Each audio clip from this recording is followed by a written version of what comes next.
जैसे उस रास्ता पे पहुंची तो भगवान राम ने क्या किया कि श्री राम वहां से आ निकले,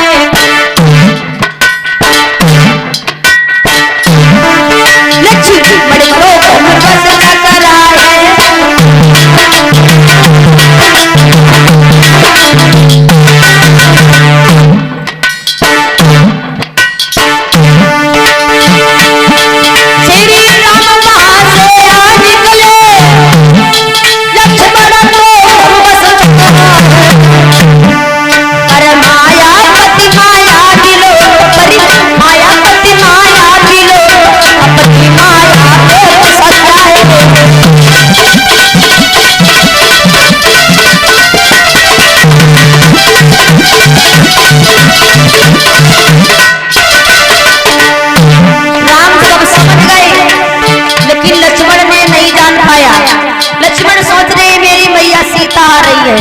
लेकिन राम आगे बढ़े, क्या किया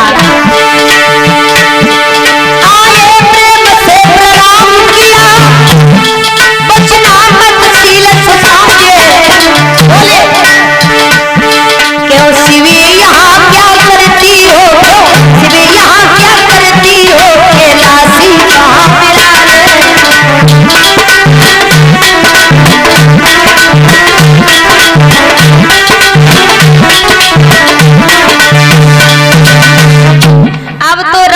समझ गए। लक्ष्मण सोच रहे हमारी मैया सीता आ रही है, लेकिन राम आगे बढ़े, आकर के प्रणाम किया और जवाब दिया है भैया आप इस जंगल में अकेली घूम रही हो और भोले बाबा कहाँ हैं? अब सती सोच रही अरे परीक्षा लेने इनकी आए, लेकिन हमारी उल्टी परीक्षा हुई गई। अब मैया सती ने क्या किया, अब सती जी आंखें बंद करके बैठ गई, सोच रही कि अब हम अपने स्वामी को क्या जाकर के बताएंगे। उन्होंने मना किया था, लेकिन हम क्या बताएंगे जाकर के कि कैसे राम की परीक्षा ली मैंने। आंखें बंद करके बैठ रही, सोचती रही।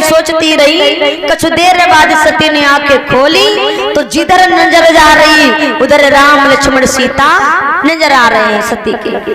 अब जैसे तैसे सती वहां से लौट की आई तो भगवान भोले बाबा ने पूछा सती कहो ले आई परीक्षा, कैसे परीक्षा ली? तो सती मैया बोली महाराज सुनो कि कछुना परीक्षा ली न गोसाई, प्रणाम तुम्हारी माही सिया, राम हरे राजा राम हरे सीता, राम हरे राम हरे।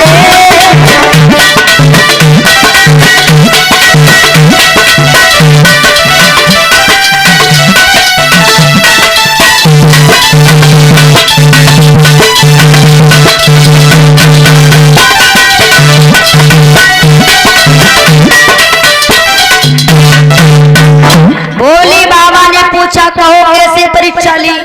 सती कहने लगी महाराज मैंने उनकी कोई परीक्षा नहीं ली, मैं गई और तुम्हारे तरह प्रणाम किया और चली आई। जैसे ही भोले बाबा ने इतने वचन सुने तो भोले बाबा ने श्री राम जी के चरणों में ध्यान लगाया और क्या देखा कि तब शंकर देखे उधर ध्याना और सती जो कीन चरित सब जाना, और सती की न सीता को भेसा, शिव और भयो विषाद विशेषा। भोले बाबा ने देखा प्रभु श्री राम जी के चरणों में ध्यान लगा करके देखा कि सती जी ने सीता का रूप धारण करके परीक्षा ली। तो भोले बाबा को बड़ा विषाद हुआ। भोले बाबा सोचते हैं कि भगवान राम को हम अपना इष्ट देवता मानते हैं और राम मुझे अपना इष्ट देवता मानते हैं, तो हम लोग आपस में कौन हुए? भाई भाई भी है ना? क्यों वो मुझे अपना इष्ट देवता मानते, मैं उन्हें अपना इष्ट देवता मानता। तो ये सोचते हैं कि अगर मैं सती से पति के रूप में भेंट करता हूं तो बड़ा अन्याय होता है। तो उसी समय भोले बाबा ने क्या किया, कैलाश पर्वत पर पहुंच करके 87,000 वर्ष की समाधि लगा ली। जब समाधि लगाई तो मैया सोच रही है प्रभु अगर मैं अपने पति की बात मान जाती तो ये दिन देखने को नहीं मिलता। कहते महाराज जो स्त्री अपने पति की बात मानती तथा कहे पर चलती वो जीवन में कभी दुखी नहीं रहती। क्यों? एक कवि लिखता है कि जो पति के मन भाए सुहागिनी बही है और जो दिल से उतर जाए अभागिन बही है। तो बताओ यहाँ यही सम और धर्म नहीं दूजा सादर सास ससुर पद पूजा। क्योंकि माता का स्थान पृथ्वी से बड़ा, पिता का स्थान आकाश से भी ऊंचा और पति का स्थान परमेश्वर के समान होता है। इसलिए ऐसा करना, नहीं छूती हो तो छूने लगना, ठीक है। सुबह सुबह रोज पति के पैर छू। अबे आ जाए परीक्षित महाराज में पूछ रहे कहते हैं महाराज हाँ आ जाओ जल्दी आ जाओ तुम्हारा इंतजार है भैया।